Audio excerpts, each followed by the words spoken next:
परम आदरणीय वीसी साहब professor KS. Rana, pro VC साहब शुक्ला साहब, रजिस्ट्रार साहब लक्ष्मण सिंह जी रावत, सभी अधिकारीगण, प्यारे फैकल्टी मेंबर्स एवं प्यारे विद्यार्थियों, आप सब लोगों का प्रातः स्मरणीय वीर शिरोमणि महाराणा प्रताप जयंती पर हार्दिक स्वागत एवं अभिनंदन।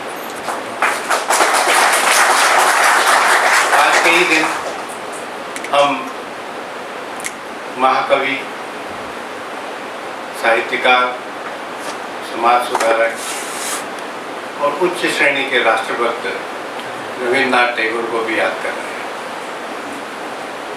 मैं उन दोनों महापुरुषों को नमन करता हुआ अपनी बात प्रारंभ करता हूँ। चित्तौड़गढ़ की वीर भूमि और महाराणा प्रताप, इन तीनों का बड़ा अनूठा संबंध है।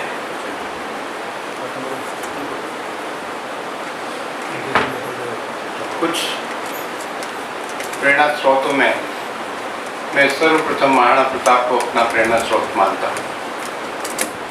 इस वजह से विशेष रूप से मेरा इनसे अटूट संबंध है। आज 9 मई है। मेवाड़ इंस्टीट्यूट में पिछले कई वर्षों से 9 मई के दिन महाराणा प्रताप पर मेरा उद्बोधन होता है। ये बात शायद डी.के. सर को पता थी, लेकिन आज किसी इमरजेंसी वजह मुझे आज यहाँ आना पड़ा और मुझे बांसी जाना है अपने गांव, और कल मैं वहीं रहूँगा और परसों वापस आऊँगा। तो उन्होंने कहा कि हमने महाराणा प्रताप जयंती रखी हुई है, चौहान साहब ने और डी.के. सर ने कहा कि आज जो मेवाड़ इंस्टीट्यूट में आपका भाषण होता है वो आज यहाँ हो जाए। तो मैं मानसिक रूप से बिल्कुल तैयार नहीं था कि मुझे आज महाराणा प्रताप, सुबह मैंने जरूर उनको बोला अंकित नौलखा को कि भाई एक मेरी तरफ से फेसबुक पे पोस्ट जरूर डाल दो, लेकिन मेरा भाषण तो अब 13 तारीख को ही होगा जिसको लाइव करना। लेकिन डी.के. सर ने कहा कि नहीं, आपको तो आज बोलना ही है, तो मैं आ गया हूँ आपके सामने बिना तैयारी के। अब जो मेरे मन में आएगा वो मैं बोलूँगा। प्यारे मित्रों,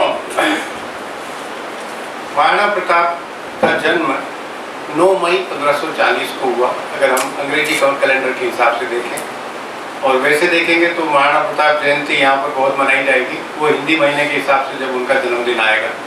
लेकिन हम अंग्रेजी महीनों के जन्मदिन के हिसाब से ही अपने मेवाड़ संस्थान में 9 मई को महाराणा प्रताप जयंती मनाते हैं, इसलिए हम उसी को मना रहे हैं।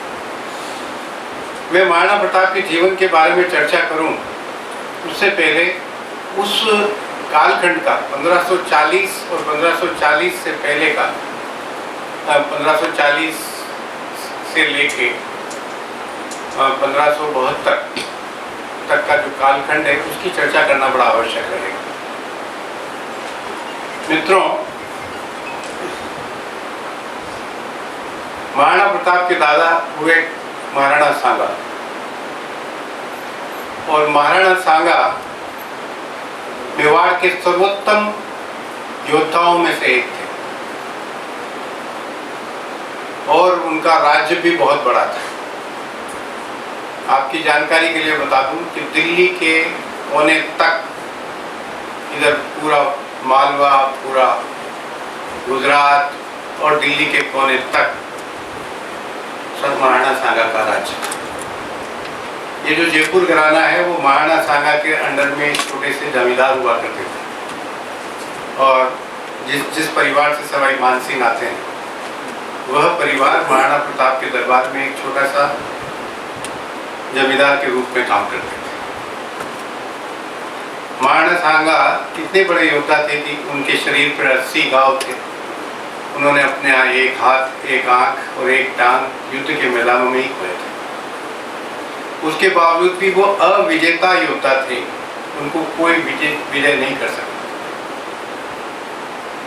और जब युद्ध के मैदान में उतरते थे तो जैसे मानो तूफान आ गया काल साक्षात्कार सामने आ गया।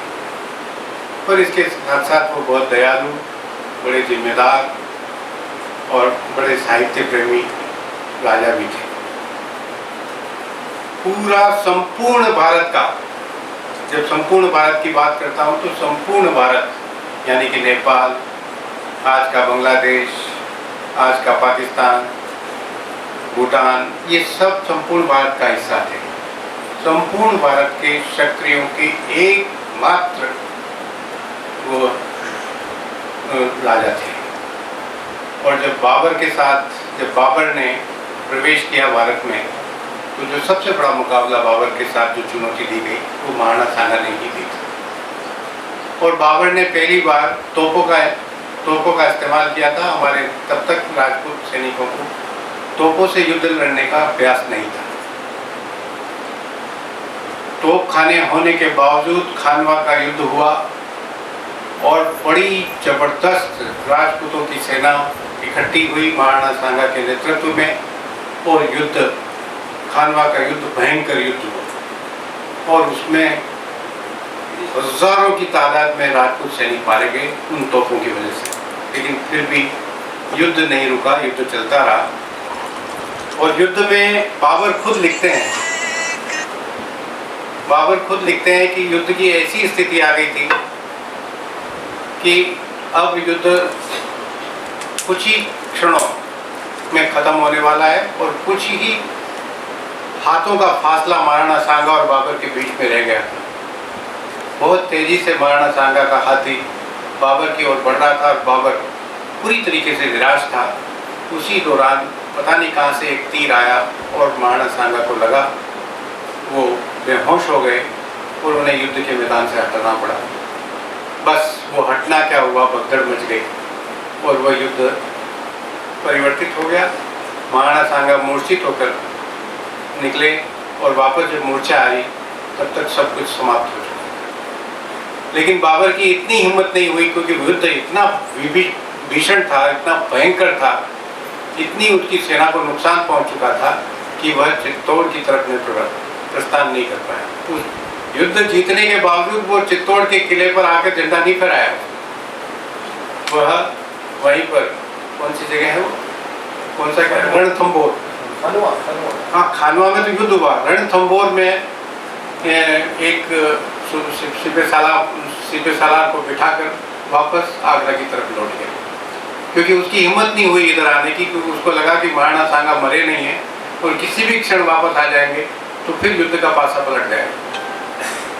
वह स्थिति हुई।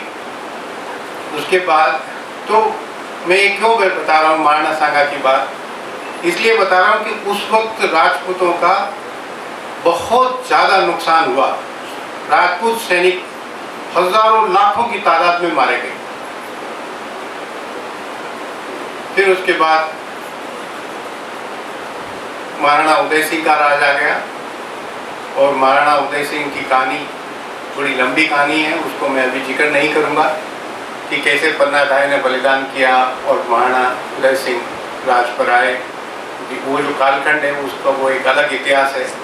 और सिर्फ इतना ही कहूँगा कि मेवाड़ तब बना जब वहाँ मेवाड़ के महाराणा और क्षत्रियों ने ही नहीं, हर जाति के लोगों ने अपनी जीवन की कुर्बानी दी।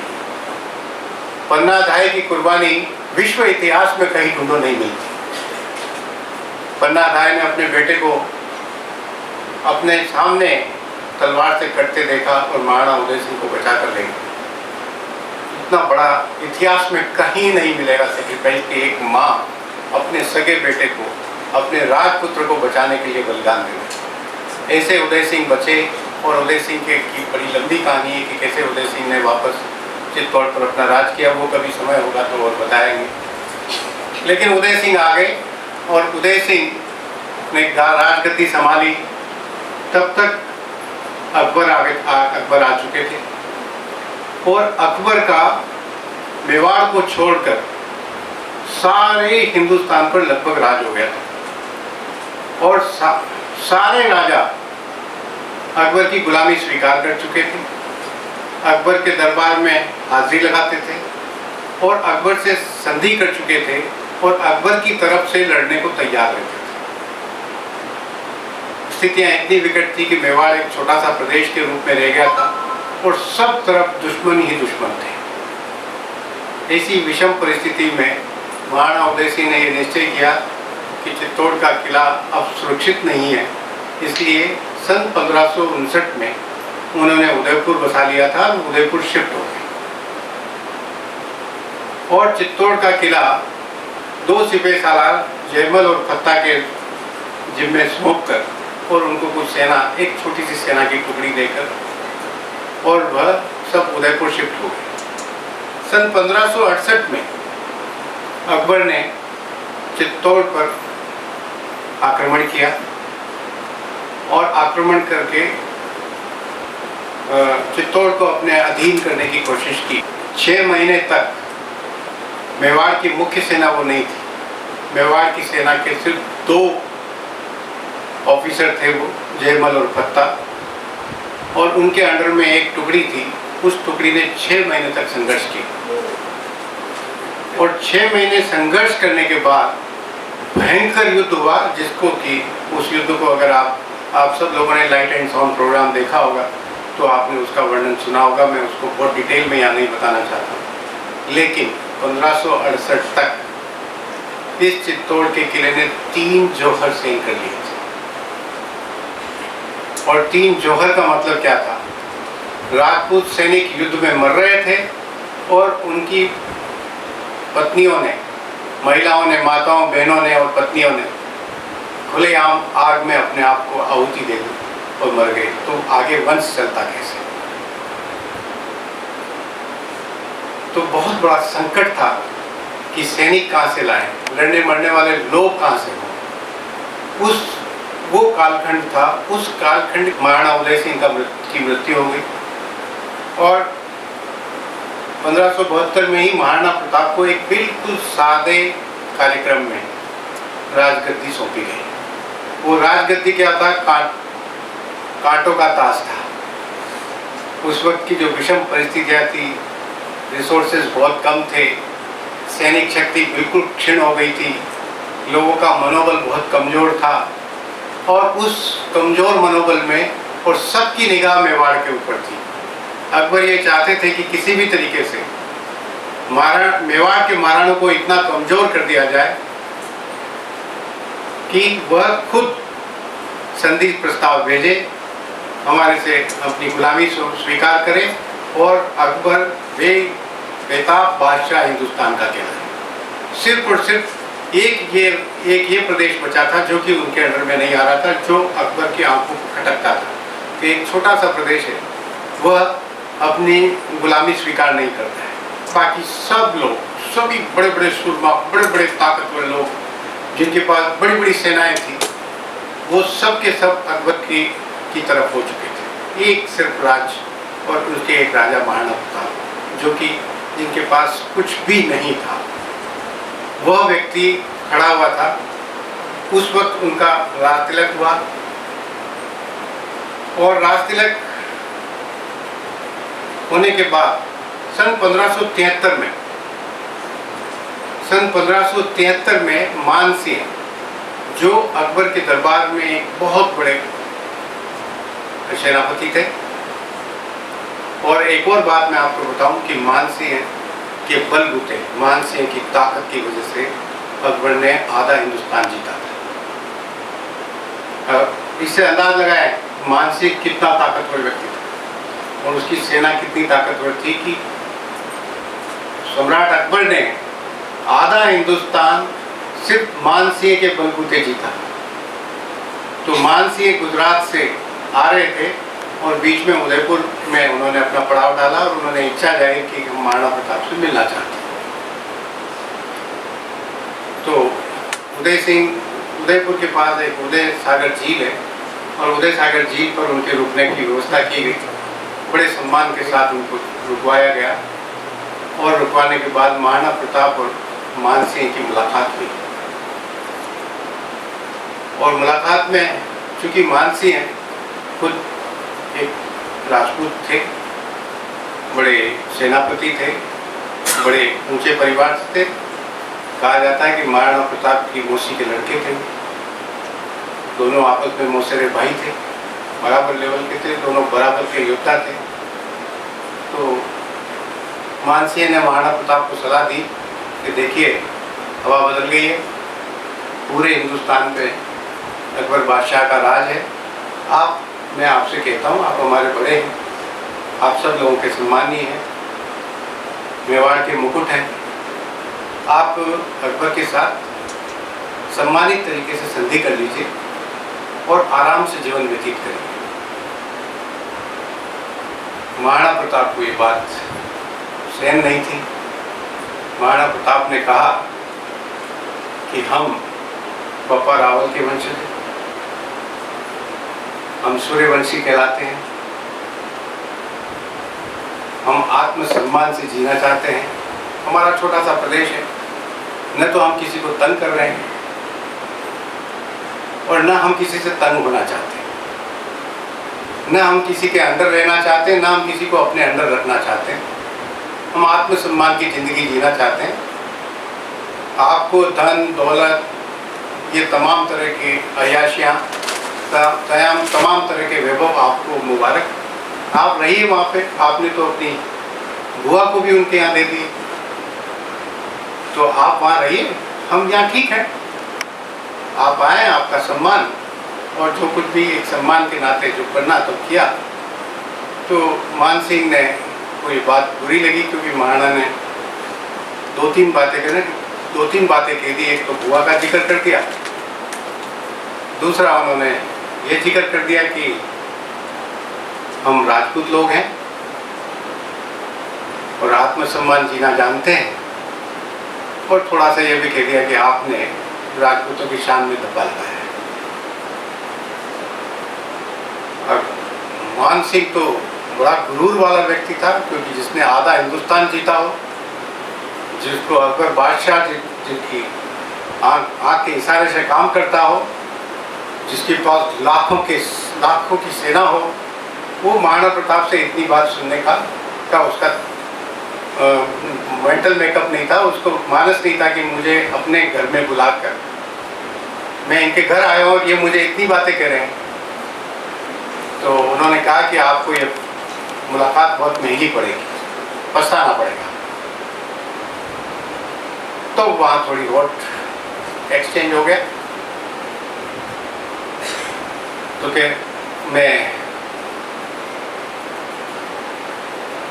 इसका तो पछताना क्या पड़ेगा। मेवाड़ का सैनिक, एक एक सैनिक अपने आप को मरने को तैयार रहता है। मेवाड़ का एक एक योद्धा आपके 50-50 योद्धाओं पे भारी पड़ेगा। तो उन्होंने कहा कि मैं सेना लेके आऊँगा, देखते हैं मेवाड़ के योद्धा कितने पावरफुल होते हैं। उन्होंने कहा कि हम आपसे लड़ना नहीं चाहते, आप हमारे भाई हैं, अगर भाई की तरह आएंगे तो हम आपका सम्मान करेंगे, और अगर आप अकबर के प्रतिनिधि बनकर आएंगे तो हम आपको छठी का दूध याद दिलाएंगे। युद्ध होगा अगर आप आएंगे तो, और अगर आप नहीं आए तो आप अपने यहाँ रहिए, हम अपने यहाँ। वो बात मानसिंह को थोड़ा बुरी लग गई और उन्होंने अकबर के दरबार में जाके बहुत कहा कि इस तरीके से एक छोटा सा राजा है और वो इस तरीके से मेरी बेइज्जती करता है। अकबर को उकसाया। अकबर तो चाहते ही थे कि ऐसी कोई बात हो। अकबर की एक बहुत बड़ी पॉलिसी थी कि वो राजपूतों को राजपूतों से लड़ाते थे, जिससे कि अल्टीमेटली राजपूत मारे जाए, राजपूतों की शक्ति कम हो। तो उन्होंने कहा कि जाओ युद्ध करो। तो 1572 से 1573 के बीच मानसिंह का आना, और 1576 में मानसिंह बहुत बड़ी सेना लेकर आगरा से चले, और आगरा से चलकर उन्होंने कोटा के रास्ते होते हुए, यहाँ एक मांडलगढ़ पड़ता है, उस मांडलगढ़ पे जाके अपना घेरा डाला। उससे पहले मैं एक छोटा सा चीज भूल गया आपको जिक्र करना चाह रहा कि महाराणा प्रताप को मानसिंह पर इतना गुस्सा क्यों आया। एक तो ये भुआ वाली बात थी, दूसरा 1568 में जब अकबर ने चित्तौड़ के किले पर युद्ध किया तो जयमल पत्ता और तमाम सैनिक तो मारे गए, सारी जो महिलाएं थी उन्होंने जौहर किया। और जब अकबर किले पर पहुंचा तो उसे कुछ नहीं मिला सिवाय राख और नरमुंड, इसके अलावा कुछ नहीं मिला। चील, कौवे, कुत्ते, कूदते मिले, कुछ भी नहीं था। उस पर अकबर बहुत ज़्यादा फ्रस्ट्रेट हुआ और उसने अपनी सेना को लूट करने का अधिकार दिया। और यहाँ पर 3 दिन तक लूट चली। 20 किलोमीटर के चित्तौड़ के किले के 20 किलोमीटर के एरिया पे जो आम लोग रहते थे उनको लूटा गया और उसमें 30,000 लोग मारे गए।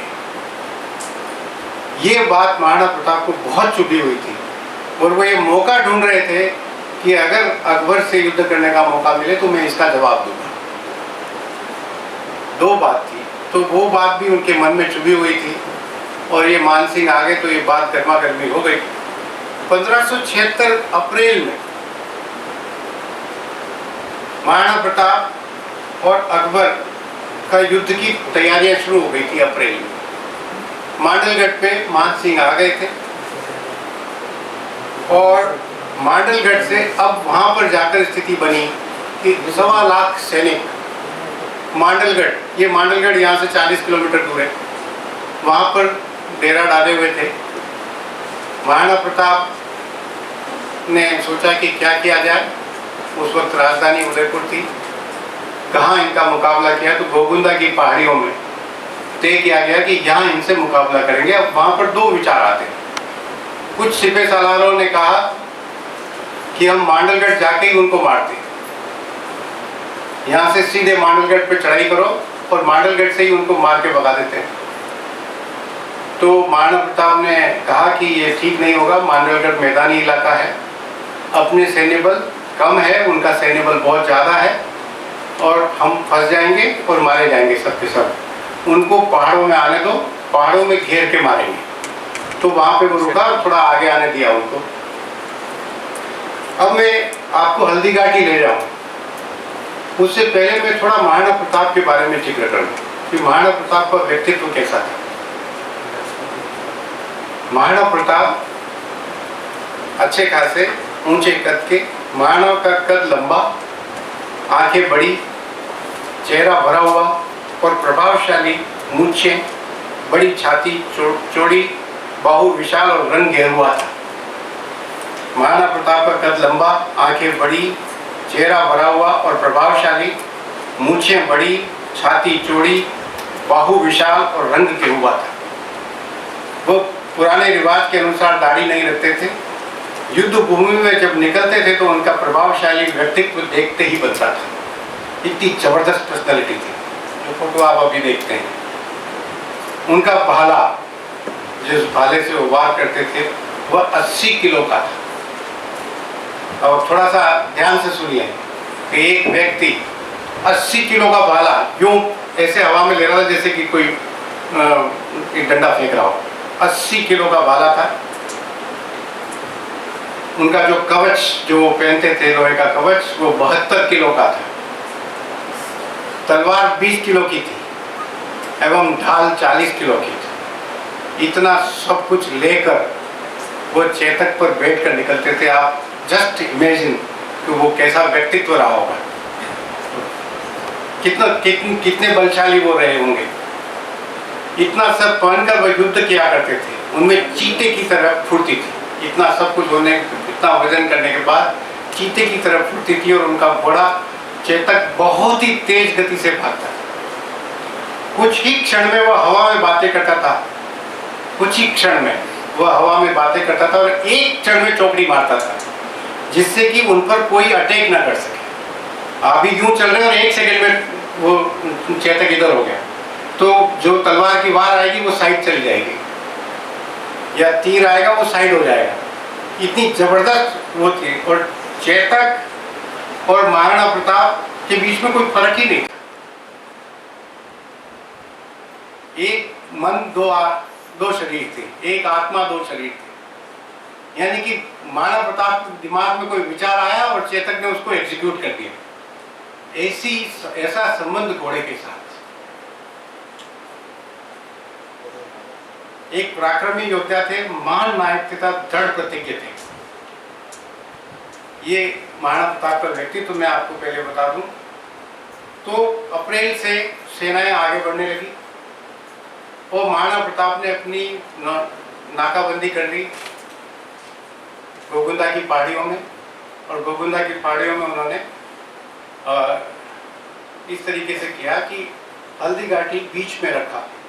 हल्दी घाटी का अभी जो हल्दी घाटी आपको दिखती है वो चौड़ी रोड दिखती है, वो सब चौड़ी रोड नहीं थी, एक छोटा सा दर्रा था, और उस दर्रे के उस साइड भी पहाड़ियाँ थी, इस साइड भी पहाड़ियाँ थी, और उन पहाड़ियों के बीच में दर्रे के इस साइड में उन्होंने पहाड़ों पर भील जाति के पूंजा, राणा पूंजा के नेतृत्व में भील और मीणों को खड़े कर दिया था, तीर कमान लेके और पत्थर लेके, कि यहाँ पर जब आए तो तुम्हें इसको वार करना है, और वार करके जब वो हल्दी घाटी की तरफ बढ़ेंगे और जब दर्रे में घुसेंगे, क्योंकि वहाँ इतना जोर का वार होगा कि उन्हें दर्रे में घुसना पड़ेगा, और जब दर्रे में घुसेंगे तो एक घुड़सवार या एक सैनिक से ज़्यादा नहीं घुस सकता, इधर बाहर निकलेगा, हम उधर बाहर काटते जाएंगे। दैट वाज दी स्ट्रेटेजी, ये स्ट्रेटेजी थी, और ये स्ट्रेटेजी कामयाब हो रही थी। उससे पहले युद्ध शुरू हो उससे पहले 3 घटनाएं हुई थी जो मैं आपको बताना बहुत जरूरी मानता हूँ। युद्ध से पहले जब महाराणा प्रताप, जब मानसिंह अपने वो कौन सी जगह है जहाँ पे ये मिट्टी की मूर्तियाँ बनती है, मोलेला है, मोलेला पे मानसिंह आके पड़ाव डाला। मानसिंह शाम को शिकार करने जा रहा था, तो महाराणा प्रताप के कुछ सिपह सालारों ने देख लिया, उन्होंने कहा मानसिंह जा रहा है, अपन इसको यहीं काम खत्म कर देते हैं, युद्ध की क्या जरूरत रहेगी। तो महाराणा प्रताप ने मना कर दिया, उन्होंने कहा नहीं, हम क्षत्रिय हैं, सूर्यवंशी हैं, हम पीठ के पीछे वार नहीं करते, ये युद्ध लड़ने आया तो हम इसको युद्ध में ही परास्त करेंगे, ऐसे धोखे से नहीं मारेंगे। वहाँ बहुत आसान था कि उसको वहीं घेर के वहीं खत्म कर देते और युद्ध खत्म हो जाता। युद्ध हुआ ही नहीं था, शुरू ही नहीं हुआ था, दोनों साइड से नाकेबंदी चल रही थी। दूसरी जो इंसिडेंट हुई वो क्या थी कि महाराणा प्रताप अपनी तरफ से दोनों पहाड़ियों में जगह जगह अपने जो सैनिक थे, जो सैनिक के पड़ाव थे, उनका निरीक्षण कर रहे थे, और निरीक्षण करते हुए उन्होंने एक झाड़ी में थोड़ी सी हलचल देखी कि कुछ हलचल सी है। उन्होंने झाड़ी में देखा, जितने में वो देखते उससे पहले उसमें से एक सैनिक निकला, घोड़ा निकला वो बड़ा, और उसका नाम था बालेल खां। और बालेल खां कौन था? बालेल खां बहुत जबरदस्त अकबर के दरबार में योद्धा था, और वो इतना बलिष्ठ योद्धा था, और वह अकबर का भांजा लगता था। उसने ये कहा कि जब मानसिंह सेना लेके जा रहे थे तो अकबर थोड़े मुंह पर उत्साह नहीं था, उनको ये डर था कि ये मानसिंह वापस बेरंग न लौटे, क्योंकि महाराणा प्रताप से मुकाबला करना इतना आसान नहीं है। तो उन्होंने कहा कि मामू आप इतने निराश क्यों हो रहे हो, आपका चेहरा उतरा हुआ है। उन्होंने कहा मुझे मानसिंह पे ज़्यादा विश्वास नहीं हो रहा है। अरे उसने पूरा आधा हिंदुस्तान जीत के दिया है आपको, कि नहीं तो भी महाराणा प्रताप से लड़ना थोड़ा मुश्किल है। नहीं ये बराबर का योद्धा है। तो उन्होंने कहा नहीं मुझे थोड़ा, तो कह आप मुझे आदेश करो, मैं महाराणा प्रताप का की गर्दन काट कर उसका सर आपके चरणों में हाजिर करूंगा। मैंने कहा अच्छा तू ये कर सकता है? हाँ मैं कर सकता हूँ। बालेल खां की हिस्ट्री ये थी कि वो इतना ताकतवर आदमी था कि वो अपने शरीर पे 2 चेन, लोहे की चेन बांध के, और उन चेनों को हाथियों से बांध देता था और विपरीत दिशाओं में हाथी को दौड़ाता था। महावत को कहता था कि तू उधर दौड़ा, तू उधर दौड़ा, दोनों चेनों को यूं पकड़ के खड़ा हो जाता था और 1 इंच नहीं हिलता था, चेनें टूट जाती थी। लोहे की जो जंजीरें होती थी वो टूट जाती थी, लेकिन बेलोल खां वहीं का वहीं रहता था, इतना पावरफुल व्यक्ति था। उस बेलोल खां ने झाड़ी में से निकल के अपने घोड़े से महाराणा प्रताप पे वार किया। ये सुनने का भी किस्सा है, बड़ा जबरदस्त किस्सा है। उससे आपको महाराणा प्रताप की ताकत का अंदाजा हो जाएगा कि वो व्यक्ति कितना ताकतवर था। उन्होंने अटैक किया, उसने अपनी तलवार यूं निकाल के यूं किया वो तलवार को महाराणा प्रताप पर डालता, वार करता, उससे पहले महाराणा प्रताप का वार जो हुआ, और वो इतना पावरफुल वार था कि उसका लोहे का टोपा, हेलमेट, लोहे का टोपा कटा, उसके बाद उसका सर कटा, उसका सर कटने के बाद उसका शरीर कटा, और उसका शरीर कटने के बाद उसका घोड़ा कटा, और घोड़ा कट के तलवार नीचे आई। इतनी जबरदस्त वार हुई होगी, आप अंदाज लगा सकते हो। वो उसका हाथ यूं का यूं रह गया, वो हाथ यूं करता, उससे पहले कितने सेकंड्स में वो वार हुआ, वो वार कितना पावरफुल था, उसका एक अंदाज लगा सकते हो कि तलवार का वो वार इतना पावरफुल था कि उसमें लोहे का कवच कटा, सर कटा, बदन कटा पूरा, तो बदन कट के घोड़ा कटा, तलवार नीचे। पूरी मान सिंह की सेना, जो अकबर की सेना थी, उसमें खलबली मच गई, रोंगटे खड़े हो गए, डरने लगे लोग कि हमारा किससे मुकाबला होने जा रहा है। इतने पावरफुल थे महाराणा। और काटा उसको, फिर चल दिए दूसरे कैंप को निरीक्षण करने। ये भी नहीं कि भाई क्या हुआ क्या नहीं, कुछ नहीं हुआ, चलो। इस तरीके से ये दो इंसिडेंट हल्दी घाटी के युद्ध से पहले हुए। ये युद्ध शुरुआत नहीं थी, युद्ध की शुरुआत अभी होनी थी। उसके बाद जैसा मैंने बताया आपको, युद्ध चालू होने लगा। जैसे ही वो लोग पहाड़ियों के बीच में आए, पहाड़ियों के बीच में जैसे ही आए, उन्होंने मोलेला से क्रॉस किया, और मोलेला से खमनोर की पहाड़ियाँ, खमनोर का मैदान आता है, खमनोर के बाद पहाड़ियाँ शुरू होती है। जैसे ही वो खमनोर के मैदान से उधर ऊपर आने लगे, और वैसे ही पूंजा, राणा पूंजा की सेना ने, जो भीलों की सैनिक थे, उन्होंने तीर और पत्थरों से वार शुरू किया, और वार शुरू किया। इतना जबरदस्त वार हुआ कि वो भागकर उस दर्रे की तरफ आए, और जैसे ही दर्रे से बाहर निकलते थे वो कटते थे। ऐसा वो कई दिनों तक चलता रहा। महाराणा प्रताप की सेना में जो सैनिक थे, जो सूबेदार थे, जो 16 ठिकानेदार थे, 32 उमराव थे, वो सब के सब लोग यंग थे। वो नौजवान थे, 18 से 20 साल के नौजवान थे, क्योंकि सब बुजुर्ग तो मर गए। महाराणा सांगा के युद्ध में मर गए, फिर 1568 चित्तौड़ के किले के युद्ध में मर गए। महिलाएं सब, बहुत बहुत कम बच्चे रह गए थे, और वो सब के सब नौजवान सैनिक थे। और नौजवान सैनिकों में उन्होंने कहा ये तो कई महीनों तक चलेगा, इतने दिन तक हम यहाँ खड़े कर, हम तो कल ही इसको समाप्त करेंगे।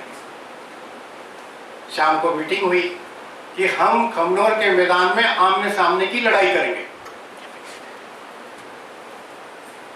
ये छापामार प्रणाली हम नहीं करेंगे। अब महाराणा प्रताप को लगा कि ये सारे के सारे, उसमें कौन कौन लोग थे।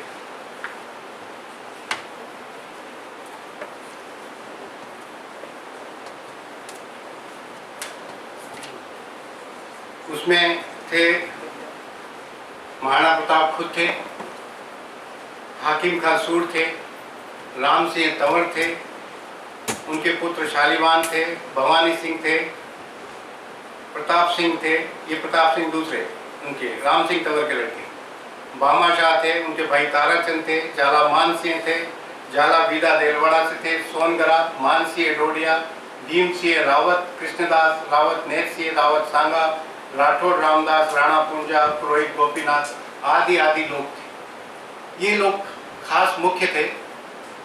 और उसमें महाराणा प्रताप और राम सिंह तंवर दो ही ठीक ठाक उम्र के लोग थे, जो थोड़े मैच्योरिटी लिए हुए थे। बाकी सब नौजवान लोग थे, नए लोग थे। अब उन नए लोगों में जोश था। उन्होंने कहा आप क्या बात कर रहे हैं महाराणा साहब, हम इनको मिनटों में मार के भगा देंगे। आप ये क्या एक एक को मार रहे हैं, हम मजा नहीं आ रहा है। हम इससे दर्रे से बाहर निकलते हैं, खमनोर की युद्ध में इनको आमने सामने की लड़ाई करते हैं, इनको मार के भगा देंगे। राम सिंह तंवर ने कहा कि ऐसा मत करो, आप इस तरीके से मत करो, क्योंकि देखो राम सिंह तंवर ग्वालियर के महाराजा थे, और उन्होंने कहा कि हमारा अनुभव ये है कि आप मार तो दोगे, लेकिन ये टिड्डी दल है, जितना मारोगे उससे कई गुना ज्यादा आ जाएंगे। 1,00,000 1.5 लाख लोग हैं, और आते ही रहेंगे, हम मार मार के थक जाएंगे, लेकिन नहीं मरे, खत्म नहीं होंगे। इसलिए हम इसी तरीके से करते हैं, और इनको थोड़े दिनों में, 2, 4, 5, 10 दिन में, 15 दिन में ये भाग जाएंगे, आप मानो। तो जो हमारे इधर से जो लोग थे, मेवाड़ के जो लोग थे, उन्हें कहा आपका ये ग्वालियर का काम ग्वालियर में रखो, हम मेवाड़ के लोग हैं, हम डरते नहीं हैं और हम अभी मुकाबला करेंगे हाथ के हाथ, और आपको युद्ध से डर लग रहा हो तो आप चले जाओ। अब मैं आपको ये बात क्यों बता रहा हूं? लीडर तो महाराणा प्रताप थे। महाराणा प्रताप को ये निर्णय करना होता था कि हम डायरेक्ट युद्ध लड़े या हम छापामार प्रणाली को जारी रखें। अब मैंने भी लीडरशिप कही हुई है, जब लीडर को डिसीजन लेना होता है उस वक्त विजडम और क्या बोलेंगे उसको, एक तरफ विजडम होती है, एक तरफ मोटिवेशन होता है, भावना होती है। उस भावना और विजडम के बीच का डिसीजन लेना होता है। जब उसका सारे के सारे सीधे सालार जो उसके लिए मरने कटने को तैयार है, वो इस बात के लिए तैयार है कि हमें डायरेक्ट युद्ध लड़ना है, और वो महाराणा प्रताप जान रहे थे कि डायरेक्ट युद्ध का मतलब क्या होना है, हम 2-3 घंटे में सब मर जाएंगे और उसके बाद भी वो लोगों को नहीं मार पाएंगे, हम खूब मारेंगे, इसमें कोई शक नहीं। लेकिन क्या होगा, फिर भी उन्होंने कहा कि अगर आप सब लोग चाहते हैं कि हम डायरेक्ट युद्ध लड़ें तो हम डायरेक्ट युद्ध लड़ें, और डायरेक्ट युद्ध की तैयारी हो गई। और वो दिन था 24 जून 1576। 24 जून 1576 को आप जानते हैं मेवाड़ के क्षेत्र में कितनी गर्मी होती है, और जून का महीना पूरा तप रहा होता है भयंकर। और उस तपन के दौरान सुबह ठीक 8 बजे दोनों सेनाएं आमने सामने आ जाती, मानसिंह और उनके साथ अकबर की सेना, और इधर महाराणा प्रताप और उनकी सेना दोनों आमने सामने ठीक सुबह 8 बजे आ जाती है। अब मैं आपको हल्दी घाटी ले चलता हूँ। हल्दी घाटी का वो खमनोर का मैदान, दोनों साइड से, उधर से मोलेला की तरफ से और इधर गोगुंदा की पहाड़ियों की तरफ से सेनाएं इकट्ठी होना शुरू होती है, और इकट्ठी होकर दोनों तरफ से नारे लगने होते हैं। उधर अल्लाह अकबर के नारे लगते हैं, इधर हर हर महादेव के नारे लगते हैं, और ढोल बजने लगते हैं, मृदंग बजने लगते हैं, बाट और चारण अपनी वंशावलियां गाने लगते हैं, तलवारों की चमचमाती हुई तलवारें दिखने लगती है, और तलवारों की टकराहट आवाज आने लगती है, घोड़े हिनहिनाते हैं, हाथी जोर से चिंगारे मार मार के सामने आते हैं। बड़ा जबरदस्त सीन बनता है दोनों साइड से। ऐसा लग रहा है जैसे कि अभी सारी धरती यहीं हिल पड़ेगी, तूफान आ जाएगा, मौत का तांडव होगा। इसी बीच महाराणा प्रताप चेतक पे प्रवेश करते हैं, और बिल्कुल आत्मविश्वास के साथ लहलहाते हुए आते हैं। एक छोटा सा 2 मिनट का भाषण होता है, उसमें अपनी कुल की मर्यादा याद दिलाई जाती है। ये याद दिलाया जाता है कि हमें किसी भी कीमत पे पीठ नहीं दिखानी है, हार जीत का फैसला कुछ भी हो, यहाँ से कोई भी सैनिक पीठ दिखाकर नहीं भागेगा। और हर हर महादेव के नारे लगते हैं और युद्ध शुरू हो जाता है। जबरदस्त युद्ध होता है, घंटा 1.5 घंटे में। और युद्ध का नेतृत्व कौन कर रहे होते हैं? युद्ध का एक सेंट्रल से नेतृत्व महाराणा प्रताप खुद कर रहे होते हैं। एक साइड से हाकिम का सूर कर रहे होते हैं, एक साइड से आपके बड़ी सारदी के जो जाला मन्ना कर रहे होते हैं। 3 लोग तीनों फ्रंट से बिल्कुल घेरते हुए आगे बढ़ते हैं। 1 घंटे में जो हालत करते हैं 7 कोस यानी कि 12-13 किलोमीटर तक अकबर की सेनाओं को खदेड़ते हुए, मारते हुए, एक सैनिक 20 सैनिकों को मारे जा रहा है। जबरदस्त युद्ध हुआ। 1-1.5 घंटे के अंदर 14 किलोमीटर तक अकबर की सेना को खदेड़ दिया। जो नौजवानों ने कहा वो करके दिखा दिया।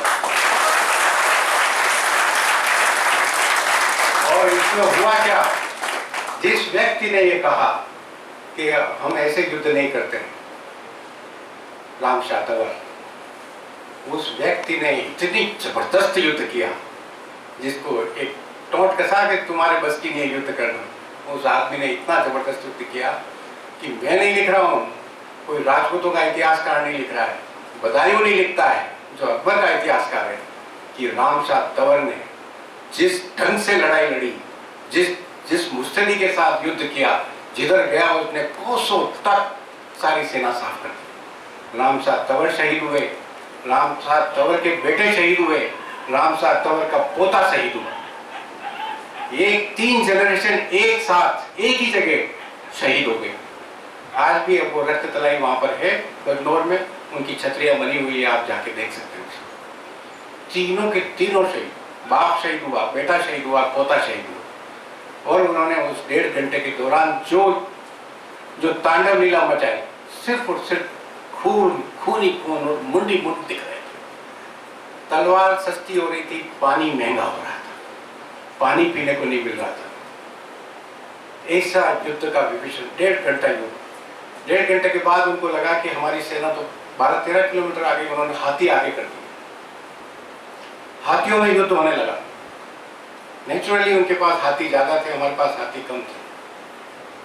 महाराणा प्रताप के पास हाथी कम थे, लेकिन एक हाथी था राम प्रसाद, वो उन सब में भारी पड़ रहा था। उस हाथी ने मारते हुए सबको, जो आया उसको कुचलते हुए आगे बढ़ता चला गया, ठेठ सेना के बिल्कुल बीच में चला गया। और वहां दुर्भाग्यवश उसका जो महावत था, उस पर तीर लगा, वो महावत नीचे गिर गया। और जो दूसरा हाथी था सामने, उस हाथी के महावत ने जंप लगाकर उस हाथी पर अपना कंट्रोल कर लिया। और हाथी को 2000 सैनिकों ने घेर लिया और उस हाथी को घेरते हुए ले गए, और वो ठेठ आगरा तक ले गए उसको। और ये बताते हुए गए कि हम महाराणा प्रताप को हरा के आए, उनका हाथी ले आए। तो राम प्रसाद हाथी, उसका नाम फिर अकबर ने पीर प्रसाद रखा, और उसको हाथी खाने में, जो हाथियां जहाँ रखते हैं वहां रखा। उसको खूब खाना पीना पानी सब देते थे। 15 दिन तक उसने कुछ नहीं खाया, पानी भी नहीं पिया, खाने की तो बात देखो। 15 दिन तक उसने कुछ नहीं पिया और अल्टीमेटली वो मर गया। लेकिन उसने उनका कुछ अन्न पानी कुछ ग्रहण नहीं किया, राम प्रसाद हाथी। उसके बाद जब हाथियों का युद्ध खत्म हुआ, तब तक 12:30 पौने 1 बज गई थी। भयंकर धूप थी, इतनी जबरदस्त धूप हो रही थी कि मगज पूरा उबल रहा था, पानी मिल नहीं रहा था पीने को। सैनिक एक दूसरे के खून के प्यासे हो रखे थे, तलवारें इतनी बुरी तरीके से चल रही थी कि चारों तरफ। तो महाराणा प्रताप ने देखा कि हमारे काफी सैनिक मर चुके, अब इस युद्ध को निर्णायक मोड़ पर ले जाना होगा, युद्ध को निर्णायक मोड़ पर ले जाना होगा। मैं अंदाज लगाता हूँ, मैंने ये किताब लिखी उससे पहले मैं कम से कम 12-15 बार हल्दी घाटी गया। मैंने सारे इतिहास की सब किताबें पढ़ी और उसके बाद ये पुस्तक मैंने लिखी। और मैंने तो वो जो मैंने देखा, उस वक्त शायद 1:30-2 बज रही होगी। तो महाराणा प्रताप को लगा कि युद्ध को निर्णायक मोड़ पे ले जाना चाहिए, भयंकर गर्मी हो रही है। तो उन्होंने ध्यान लगाया कि युद्ध को निर्णायक मोड़ पे खत्म करने का एक ही तरीका है कि मान सिंह को मारना। दिमाग में आया मान सिंह किधर, बस ये ख्याल आता है, मान सिंह जोर से चिल्लाए। इतना कहना हुआ, चेतक दौड़ पड़ा और मान सिंह 50,000 सैनिकों के बीच में हाथी के ओहदे पर, हाथी पर बैठा हुआ युद्ध का कंट्रोल कर रहा था। उन 50,000 सैनिकों को चीरते हुए, मारते हुए, काटते हुए ठेठ हाथी के बिल्कुल सामने चेतक पहुंच गया। और महाराणा ने उनको आगाह किया, मान सिंह युद्ध के लिए तैयार हो जाओ। मान सिंह तो कुछ बोल ही नहीं पाया, और उससे पहले महाराणा प्रताप का भाला उसकी तरफ चलता है। और चेतक क्या करता है, अब देखिए, चेतक ने 2 टांग उठाई और हाथी के सर पे रख दी, 2 टांगों को हाथी के सर पे रख दी और महाराणा प्रताप को पोजीशन दी कि मारो। और उन्होंने भाला चलाया, भाला चला तेज, और भाला तो 80 किलो का भाला चलाएगा तो क्या हाल होगा। उन्होंने भाला चला और भाला चल के उसने महावत को पार कर दिया, उसके पेट में लगा और बाहर निकल गया और खून का फवारा छूटा। और हाथी और मान सिंह ने दुबक गया एकदम, जब भाला आता देखा तो वो उसमें दुबक गया। और वो दुबक गया तो हाथी की पीठ पे जाके भाला लगा। हाथी बिलबिला गया, इतना फोर्स से लगा, और हाथी ने अपनी सूंड हिलाई। उस सूंड को हिलाने में उसकी सूंड में तलवार बंधी हुई थी। वो तलवार चेतक के टांग पे लगी, चेतक की एक टांग कट गई। अब चेतक 3 टांगों पे हो गया। स्थिति देखिए, चेतक 3 टांगों पे हो गया। 2 टांग ऊपर है, पीछे की नीचे की 2 टांग में से एक टांग कट गई। अब वो नीचे उतरता है। अब ऐसी स्थिति नहीं थी कि महाराणा प्रताप चेतक को वापस एक बार और ऊपर चढ़ाते और देखते कि मान सिंह मरा या नहीं मरा, क्योंकि खून खून हो रहा था चारों तरफ। उनको लगा कि मान सिंह मर गया।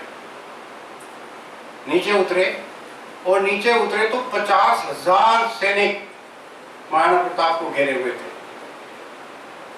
और देखो इतिहास, एक क्षण पहले मान सिंह मर रहा था, महाराणा प्रताप हावी थे, सेना को 14 किलोमीटर तक भगा दी थी, हाथियों का मुकाबला भी जीत गए थे, और मान सिंह मरणासन था। 1 सेकंड में चेतक की टांग कटती है, महाराणा प्रताप नीचे उतरते हैं, घोड़े भी रहते हैं, और 50,000 सैनिक एक साथ महाराणा प्रताप पर वार करने लगे। एक साथ। आप अंदाज लगाओ क्या सीन रहेगा, कैसे बच सकता है कोई इंसान, कोई तलवार से, कोई तीर से, कैसे मार प्रहार कर रहा है। उन सब से को लड़ते हुए उस व्यूह रचना से बाहर निकलना। इतने में 2 शूरवीरों को, जाला मन्ना को और हाकिम खां सूर को ये बात पता लगती है। हाकिम खां सूर मुसलमान था, महाराणा प्रताप की सेना से लड़ रहा था। महाराणा प्रताप मुसलमानों के अगेंस्ट नहीं थे, वो मेवाड़ की अक्षुणता के लिए लड़ रहे थे, मेवाड़ के स्वाभिमान के लिए लड़ रहे थे। वह एक आताताई और एक साम्राज्यवादी से लड़ रहे थे। उनके दिमाग में हिंदू मुसलमान कुछ नहीं था। हाकिम का सूर को पता लगता है और जाला मन्ना को पता लगता है कि महाराणा साहब तो यहाँ गिरे हुए हैं, निकल ही नहीं सकते इसमें से। वो दोनों के दोनों अंदर घुसते हैं, मार काट करते हुए अंदर घुसते हैं, और अंदर घुसकर हाकिम खां सूर क्या बोलते हैं? हाकिम खां सूर क्या बोलते हैं? हाकिम खां सूर बोलते हैं कि महाराणा साहब आपको बहुत युद्ध लड़ने हैं, आप यहां से निकल जाइए, मैं आपको कवर देता हूं। और जाला मन्ना भी यही बात कहते हैं। हाकिम खां सूर कवर देते हैं उनको कि मैं इधर से लड़ रहा हूं, आप पीछे से निकलो। और जाला मन्ना क्या बोलते हैं? जाला मन्ना और महाराणा प्रताप की कद काठी एक जैसी थी, शकल सूरत भी एक जैसी थी। उन्होंने कहा ये छत्र, जो मेवाड़ का छत्र है, जो टोपा है, ये आप मुझे दे दीजिए, मेरी बहुत इच्छा है इसको पहनने की। उन्होंने कहा अरे इसमें क्या है, लो ये लो, पहन लो। जैसे अब तो जाला जी मरना है सबको, आप दोनों आ गए तो आप भी मरोगे, मैं भी मरूंगा। आप जितना मार सकते हैं मारते हैं, बाकी मरना तो है ही। 50,000 लोगों के बीच में हम फंसे हुए कि नहीं, मुझे बस लास्ट इच्छा है, ये आप पहना दो। उन्हें लेके उसके सर पे रख दिया। उनके सर पे रखते ही उसने ऑर्डर किया कि मैं महाराणा हूं, मैं आपको हुक्म देता हूं कि आप यहां से बाहर निकलें, आप यहां से बाहर निकलें। ये मेवाड़ की सुरक्षा के लिए है, ये मेवाड़ के भविष्य के लिए है, आपका निकलना बहुत जरूरी है, आप यहां से निकलो, हम इनको देख लेंगे। और उन दोनों शूरवीरों ने अपने छोटे मोटे सैनिकों के साथ उन 50,000 लोगों से लोहा लिया और दोनों मारे गए। हाकिम खां सूर की कब्र वहां बनी हुई है, आप जाके देखिए उसको। उसकी कब्र में उन्हें तलवार इतनी टाइट पकड़ रखी थी, उसकी तलवार मरने के बाद भी कोई नहीं छुड़ा पाया। उसको दफन तलवार के साथ ही करना पड़ा। उतनी स्ट्रॉन्ग पकड़ थी उसकी तलवार में कि उसकी तलवार को मरने के बाद भी उसके हाथ से तलवार नहीं छुड़ा पाया कोई, उसको तलवार समेत दफन करना पड़ा। और जाला मन्ना की तो क्या कहनी, जिसने खुद महाराणा बन के अपना युद्ध किया, ऐसे एक नहीं, हजारों लोगों ने मेवाड़ में सेक्रीफाइस किया है। ऐसे हजारों लोगों ने सेक्रीफाइस किया है जिन्होंने कभी अपने नाम की चिंता नहीं की। एक नहीं, हजारों हजारों लोगों ने। जहां मरने का कंपटीशन होता था, जहां आगे रहने का कंपटीशन होता था, जहां इस बात का कंपटीशन नहीं होता था कि मैं तो पीछे से बच जाऊं कहीं, इस बात के लिए लड़ते थे कि मैं युद्ध में सबसे आगे लड़ूंगा। इस बात के लिए लड़ाई होती थी। वो कहानी मैंने एक दिन आपको बताई। जब मरने की बारी आती तो ये कहते थे मैं सबसे पहले मैं मरूंगा। ऐसे जब थे तब मेवाड़ बना, ऐसे तब जब महाराणा बने। तो हल्दी घाटी का युद्ध अनिर्णित रहा। 4 घंटे का युद्ध था। जैसे ही झाला मन्ना की डेथ हुई तो लोगों को लगा, मुगल सैनिकों को लगा कि महाराणा प्रताप को हमने मार दिया, और वो युद्ध का मैदान छोड़कर चले गए। इधर अपने सैनिक भी जो बचे हुए थे वो निकल आए, क्योंकि उनको तो पता था महाराणा तो निकल गए। और वो बात वहाँ खत्म हुई। और फिर उसके बाद वहाँ इतनी तेज बारिश हुई, इतनी तेज आंधी आई और इतनी तेज बारिश हुई कि वो युद्ध का मैदान पूरा का पूरा पानी से भर गया और वो रक्त तलाई का रूप ले लिया। उसमें पूरा लाल हो गया और उसमें सारे नरमुंडी दिख रहे थे। 10,000 लोग उस युद्ध में मरे थे। उसके बाद महाराणा प्रताप उधर निकले और 28 फीट चौड़ा नाला 3 टांगों पर होने के बावजूद भी चेतक ने उसको क्रॉस किया, उसको जंप किया, और जंप करने के बाद नीचे गिर पड़ा और वहां पे उसने अपना प्राण छोड़ा। महाराणा प्रताप अपनी जिंदगी में पहली बार रोए। चेतक को गले लगा कर रोए। जब वो चेतक को गले लगाकर रो रहे थे तो वो खुद बुरी तरीके से घायल थे, बहुत बुरी तरीके से लोहांग हुए थे। उसी दौरान 2 कुर्सान के 2 सैनिकों ने देख लिया था कि महाराणा तो यहाँ जिंदा है, तो वो उनके पीछे लग गए और उनको लगा कि अब इस न तो इनके पास चेतक है, न ये खुद भी बहुत घायल है, हम इसकी गर्दन काट लेते हैं और अकबर के दरबार में पेश करेंगे, हमें बहुत बड़ा इनाम मिलेगा।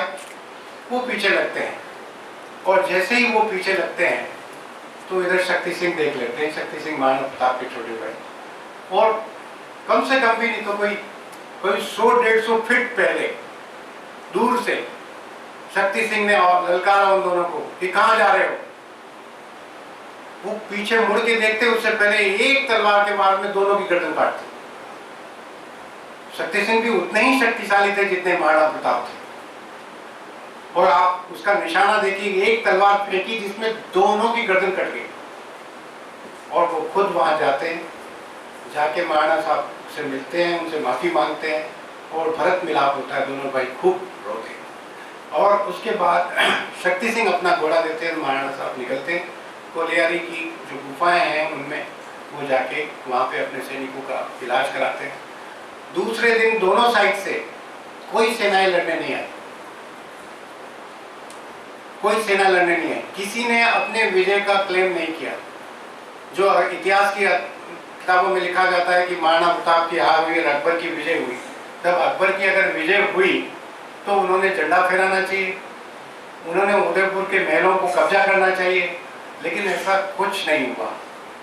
बल्कि सैनिक, जो मुगल सैनिक थे, वो इतने डरे हुए थे कि किसी भी वक्त महाराणा प्रताप आ सकते। सबको पता लग गया था कि जो हमने मारा वो महाराणा प्रताप नहीं था।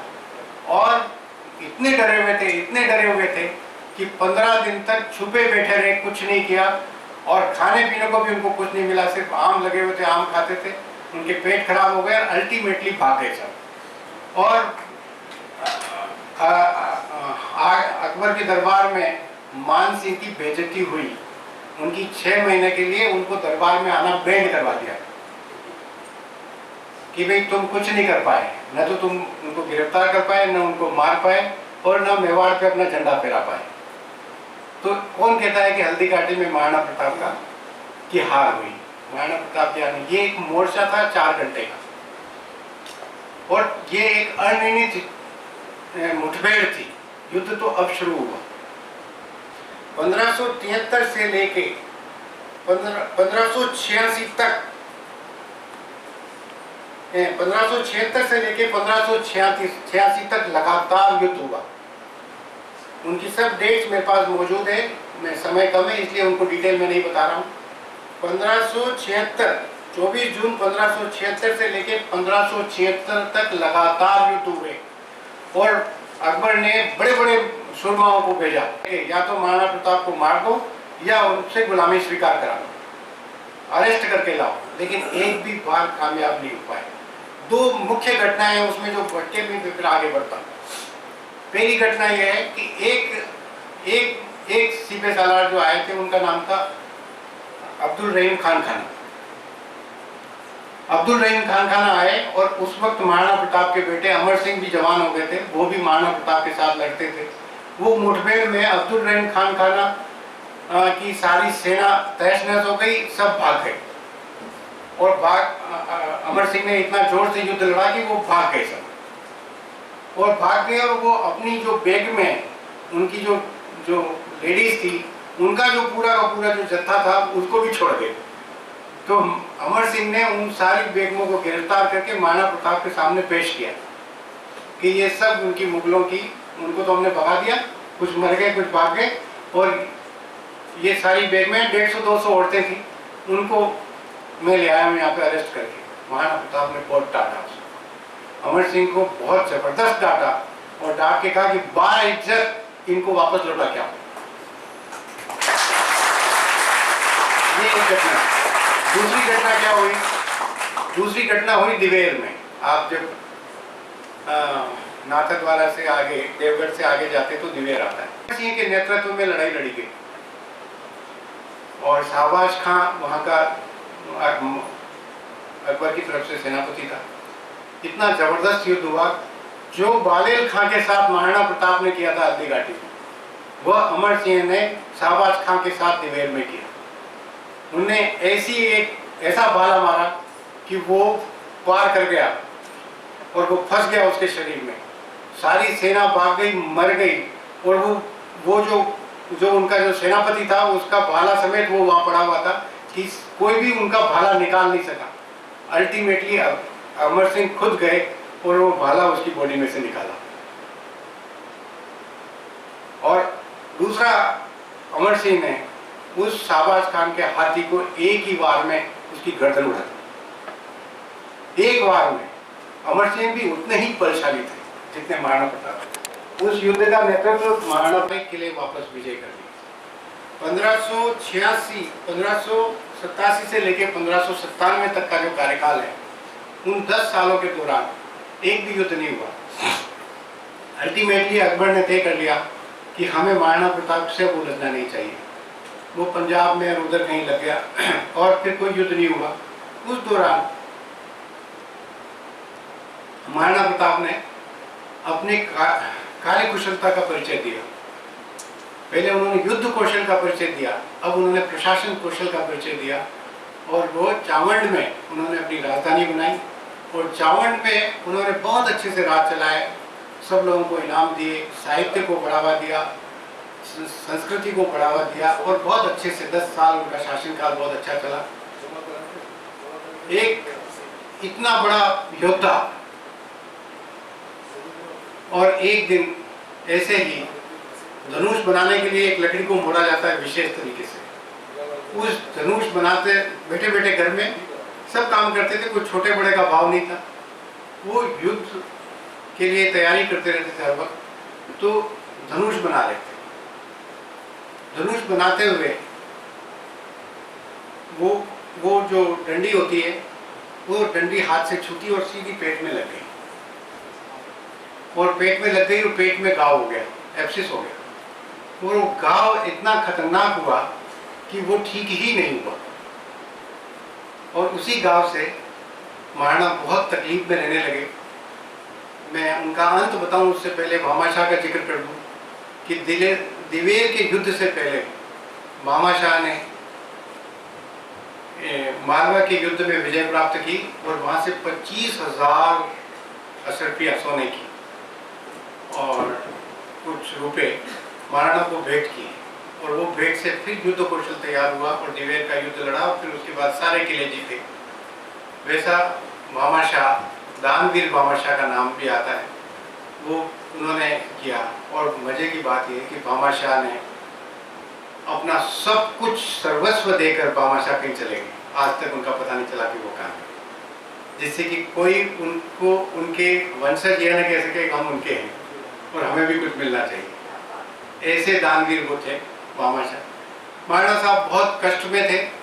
जब बहुत कष्ट में थे तो वेद वगैरह सब फेल हो गए। उन्होंने कहा कि प्राण निकल नहीं रहे, तो 16 ही ठिकानेदार जो हमारे मेवाड़ में होते हैं, सब सुरमा लोग सब इकट्ठे हुए और इकट्ठे होकर उन्होंने कहा कि आप प्राण छोड़िए, ये दर्द हमसे देखा नहीं जा रहा। तो उन्होंने कहा मेरे प्राण नहीं निकल रहे।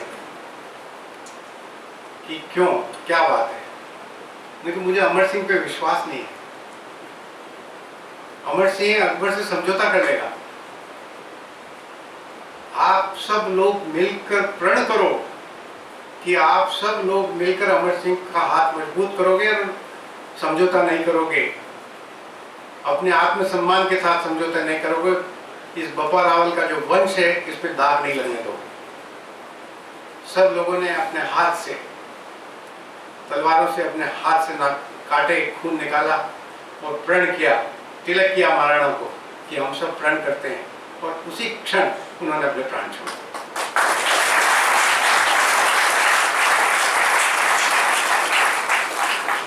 अंतिम संस्कार हो गया। प्रण तो प्रण था, प्राण जाए पर वचन न जाए। बस क्या था, वो 16 ठिकानेदार उठे, अपने घोड़े कसे उन्होंने और वहीं से उन्होंने जो दौड़ लगाई, दोनों किलों को बिना युद्ध किए जीत लिए। जो चित्तौड़ और मांडवगढ़ बचा एक ही दिन में दोनों समाप्त, सारा का सारा पूरा हुआ। दोस्तों, ये तो महाराणा प्रताप की कहानी हुई, लेकिन महाराणा प्रताप को ही क्यों पूजा जाता है? मेवाड़ में तो महाराणा प्रताप से भी बड़े बड़े सुरमा हुए, महाराणा कुंभा हुए, बप्पा रावल हुए, महाराणा हमीर हुए, महाराणा सांगा हुए, एक से एक बड़े थे। युद्ध कौशल में वो भी कम नहीं थे। पर महाराणा प्रताप को ही क्यों इतना मान्यता दी जाती है? महाराणा प्रताप को मान्यता इसलिए दी जाती है कि तमाम विपरीत परिस्थितियों में उस आदमी ने, जब दुनिया की सभी ताकतें अकबर के साथ एकजुट हो रही थी, तब उस व्यक्ति ने एक तरीके से, जब नदी जो बह रही है उस बहाव के अगेंस्ट खड़ा होकर उस बहाव को रोकने का प्रयास किया। इसलिए महाराणा को महान कहा जाता है। दूसरी बात जो है वो ये कि महाराणा को महाराणा किसने बनाया? प्रताप सिंह को महाराणा प्रताप किसने बनाया? प्रताप सिंह को महाराणा प्रताप किसने बनाया? वो सिर्फ राजपूतों ने नहीं बनाया, वो सर्व समाज के सर्वमान्य नेता थे। उनको ब्राह्मणों ने, बनियों ने, सारे जिनको आज हम शेड्यूल कास्ट कहते हैं उनको, जिनको आज हम शेड्यूल ट्राइब कहते हैं, वो सब लोग उनकी सेना में साथ थे। वो अदम प्यार करते थे।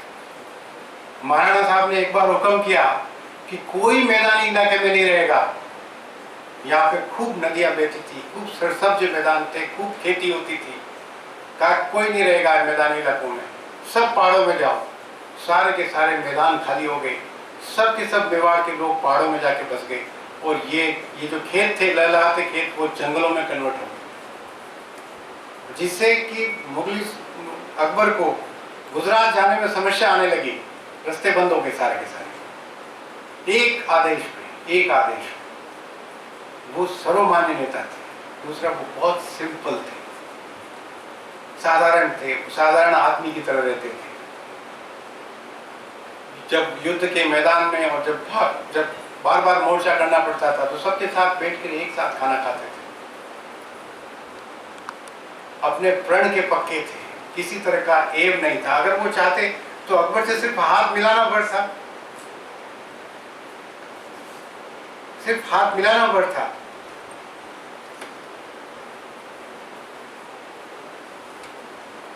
तो वो तो बहुत जिंदगी आराम से जीते थे। दोस्तों, इसलिए महाराणा को उन सब लोगों ने, किन्होंने, दूसरा सवाल उठता है कि प्रताप, महाराणा प्रताप कैसे बने? प्रताप, महाराणा प्रताप बने अपने निस्वार्थ हंसते हंसते बलिदान होने वाले स्वामी भक्त साथियों और स्वामी भक्त घोड़ों एवं हाथियों की बदौलत, जिन्होंने हर समय उनके वचनों का पालन करने के लिए अपनी जान की बाजी लगा दी। उनके एक आदेश पर मरने की प्रतिस्पर्धा होने लगती थी। लोग सबसे पहले लड़ने एवं अपना बलिदान करने के लिए लालायित रहते थे। इस बात पर विवाद होता था कि युद्ध के मैदान में हरावल यानी कि फ्रंट में कौन लड़ेगा, यानी कि कौन सबसे पहले मरने को तैयार होगा। इसलिए कहता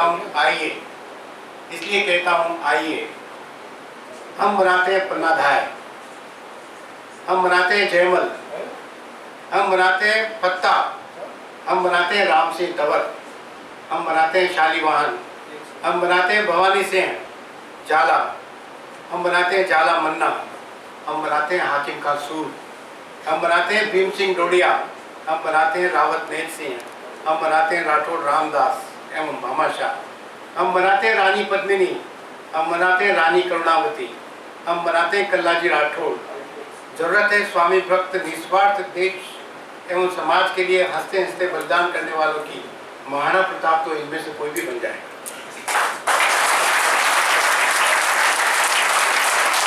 दोस्तों, हमें वो लोग बनाने, महाराणा प्रताप तो इनमें से कोई भी बन जाएगा।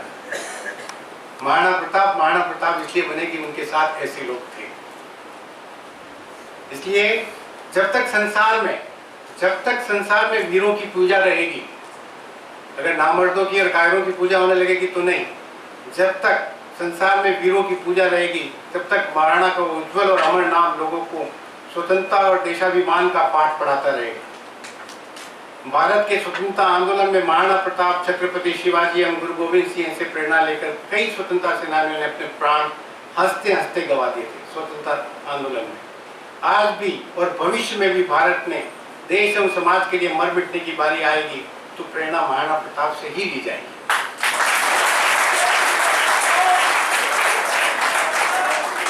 इसीलिए भाइयों, हमारे बीच में वंदना बैठी हुई है, ये विटनेस करेगी आपको कि जब राजपूत समाज में छोटी बहू घर में आती है और बड़े लोगों से, अपनी सास से, अपनी बड़ी महिलाओं से आशीर्वाद लेने जाती है तो वो आशीर्वाद में क्या बोलती है, जो मैं आपको बताता हूँ।